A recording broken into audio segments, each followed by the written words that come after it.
this breaking news. We've been linked with Semenyo multiple times Yeah. this season. He's a player, yeah, for this system. I like him for this system. I think he can do he can make the same kind of runs and carry the ball in a similar way to what the manager wants from Garnacho, but obviously with way more technical ability and way more physicality. Do you know what I'm saying? Semenyo stretches the pitch, carries the ball very well. Do you know what I mean? He reminds me, I know when I watch him play, he just reminds me a lot of Antonio Valencia, bro. He's just strong. Do you know what I mean? Technically sound. Do you know what I mean? And that's it. Like, I don't think he's an absolute world beater, but I was seeing rumors that Bournemouth wanted up to 60 mil for him. He's not worth that, bro. Do you know what I mean? Semenyo's a 40 million pound player maximum. Yeah, 60 million is ridiculous for Semenyo. And also, you know, I was thinking as well as you were talking about him stretching the pitch and how he carries the ball, because he is what we need in this team, definitely. Because technically he's sound, but the physicality he brings as well. I could see him working at wing back. Even though he played as a right side. He could play at wing back as well, and a right sided 10. I think he can play in both. Both. That's what I like. I really like that. Like in regards to that, because he adds so much to that side because he's an actual attacking threat. So I'm forced Semenyo. It's about the right place. Yeah. I think he can do the wing back thing. I think he can do the Adama thing. You know them ones because they use him at wing back for Fulham.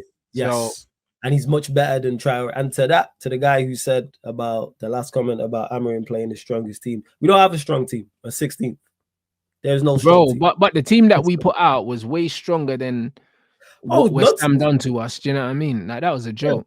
Yeah. You didn't need to play all them players. I said this. Why is Euro playing? Why is Agate playing? Why is Dogu getting on the pitch? Why is Hoyland playing? Don't need to play. That should have been a mix of youth players with senior players who don't get minutes. So Maino being out there, Ahmad being out there, Mount being out there makes sense. They all needed to get minutes. Sure, cool. But he should have been like the likes of Ericsson, Evans, and then youngsters. That's what it should have been. There's no one who's going to be involved in the final that should have been playing in that game or should be playing against Chelsea. We've seen what happened with Euro. Nonsense. No, facts. And nonsense. Yeah, guys, this Delap thing doesn't seem to be going away.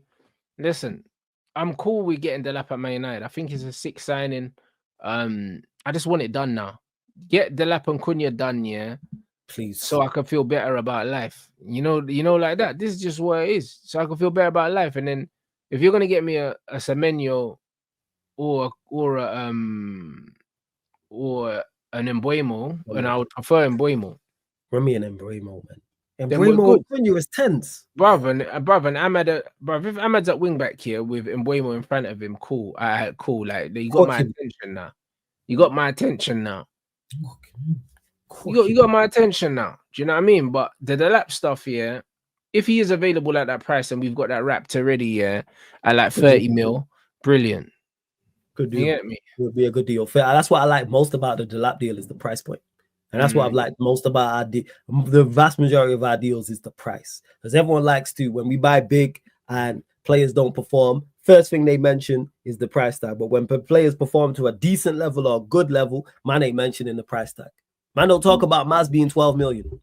Let him have been 112 million. First thing man would chat about. Man mention it about Hoyland. Man mention it about Anthony. Man mention it about Maguire. But when it comes to Delict being 40 million or Maz being 12 million, man don't want to mention it. Dogu 25 million. Yeah, that's cool, man. If they go after AFCON, it's calm. That's why you have replacements. That's why you have to have a squad. That's why you have to have a squad.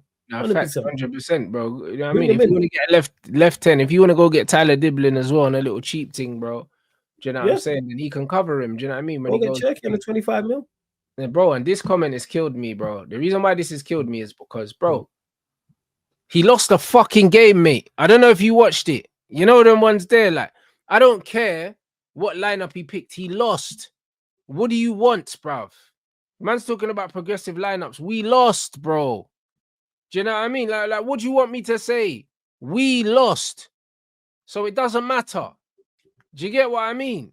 Like, bruv, as a manager, you don't get points, yeah, for playing, yeah, a progressive team. You lost, bro. Do you know what I mean? You fucking lost. You lost, yeah. You would have absolutely been better off, yeah. You would have been better off, yeah. Been in your fucking stupid system, yeah, and playing a system to get us up the table and at least save face, bro. But your ego, yeah, won't allow you to admit that you've completely sabotaged this football club. That's what you've done. You sabotaged us. From 4 points off top 4 to hovering above relegation, bro. And we're only safe because the 3 teams below us are already down. Yeah, they were. That's the only reason why we're already safe, bro. Because there's not enough games left. Yeah, I mean, if there was, we'd be well involved, you know. We'd be involved. Like, it's a fucking disgrace, my brother. So, man, not trying to hear all this, bro. I'm not trying to hear any of it, mate. Man said United transfer for Cunha will be 62.5 plus a further 5 million in add-ons, despite a late approach from Arsenal. Verbal agreement is in the final steps. Cool, that's it. Get me Cunha, Delap, and then you still need to get me and Mbeumo. If you get me and Mbeumo as well, and then we got Xerxes as well. But if you're going to play Ahmad wingback, then you need to get me another 10, bro, or you need to go get another wingback, bro. Yeah, like, which one is it going to be, bro? I think it's another 10. I think he's set with Ahmad at wingback. I think he's set with that. That's just my guessing from how we've played. That he's going to, and I'm cool with that. You go get Mbeumo and Ahmad on one side, with Cunha and Dogu over the other, and then it's a Delap in front. That's as an attacking team. Hey, that's no. I could be in charge. That team gonna create and score goals. You can set them up in whatever formation you want. That team gonna score goals just from an individual. But that's what I mean. Man said if we don't have it, no, we do have a strongest team, just not under this manager. Do you know what I'm saying?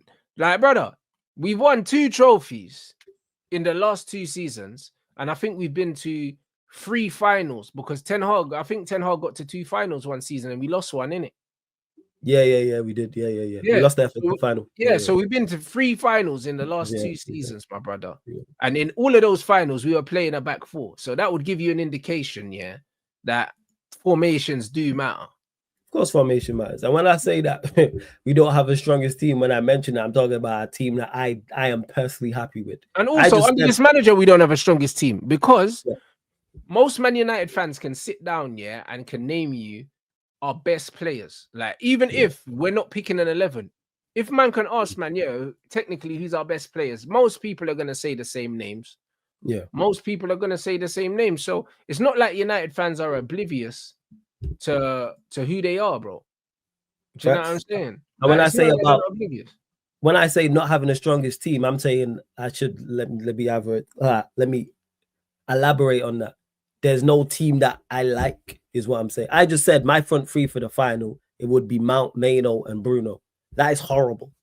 Yeah. That is not a front 3 I want us to choose. However, out of the options available, I think that's Højlund. Yeah, 100%. I'd rather play a false 9 than play Højlund. Bruno as false 9. Do I like Bruno as a false 9? Do I like Mount as the 10? No, but they're the best up. Same way Casemiro and Agate is our best pivot. Do I like that as our pivot? No, but it's the best. So when I say there is no strong team, it's not a team that I like. There's no 11 you can put on and I go, woo! Yeah, man. We slapping Spurs in this final. It's the best of a bad bunch.